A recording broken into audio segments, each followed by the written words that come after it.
வணக்கம் நண்பர்களே, இந்த வீடியோவில் பிள்ளையாருக்கு தோப்புக்கரணம் போடுவதால் ஏற்படும் நன்மைகள் பற்றி பார்க்கலாம். விநாயகர் அவதரித்த அல்லது பிறந்த நாளை விநாயகர் சதுர்த்தியாக கொண்டாடப்படுகிறது. ஒவ்வொரு ஆண்டும் தமிழ் மாதம் ஆவணியில் வளர்பிறை சதுர்த்தி நாள் அன்று கொண்டாடப்படும் நாளை விநாயகர் சதுர்த்தியாகும். அதன் வகையில் இந்த ஆண்டு வளர்பிறை சதுர்த்தி நாள் ஆகஸ்ட் மாதம் 31ஆம் தேதி வந்திருக்கிறது. அந்த நாளே விநாயகர் சதுர்த்தியாக கொண்டாடப்பட்டது. முழுமுதற் கடவுளான விநாயகரை வணங்கும் போது தோப்புக்கரணம் போட்டும் தலையில் குட்டி கொண்டும் வழிபடுவார்கள். குறிப்பாக ஏதேனும் சுப நிகழ்வுகளுக்கு செல்லும் போது, தொழிலில் துவங்கும் போது இந்த முறை கடைபிடிக்கப்படுகிறது. அதிலும் விநாயகர் சதுர்த்தி அன்று பலர் வீடுகளிலேயே வழிபட்டு தோப்புக்கரணம் போடுவதும் வழக்கம்.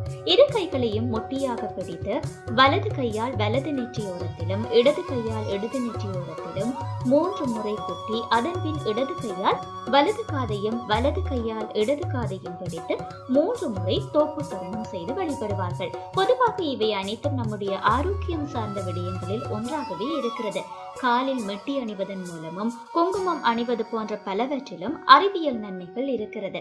பிள்ளையாருக்கு தோப்புக்கரணம் போடும் போதும் இரத்த ஓட்டம் சீராகி மூளைக்கு தடையின்றி செல்லும் என்று சொல்லுகிறார்கள்.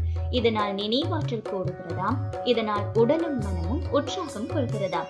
தோப்புக்கரணத்தில் காது மடல்களை ஒட்டி செல்லும் நரம்புகளை நாம் பிடித்து இழுப்பதால் மூளையின் நினைவு செல்களின் வளர்ச்சி தூண்டப்படுகிறதாம். தோப்புக்கரணம் போடுவதால் மூளையின் செயற்பாடு அதிகரித்து புதுவித சக்தி கிடைக்கிறது. இது போல வளரும் குழந்தைகள் தினமும் செய்து வந்தால் படிப்பு, எழுத்து, கணிதம் போன்றவற்றில் கவனம் அதிகமாகும் என்றும் சொல்லுகிறார்கள்.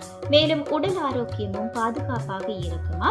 இதே போன்று தோப்புக்கரணம் போடுவதால் நீண்ட நாள் மன அழுத்தமும் போகிறதா. மன சோர்வு நீங்குவதோடு உடலின் கை கால்களின் தசைகளும் வலிமை அடைகிறதா. மேலும் இது போன்ற வீடியோக்களை பார்வையிட வணக்கம் லண்டன் யூடியூப் சேனலை சப்ஸ்கிரைப் செய்யுங்கள்.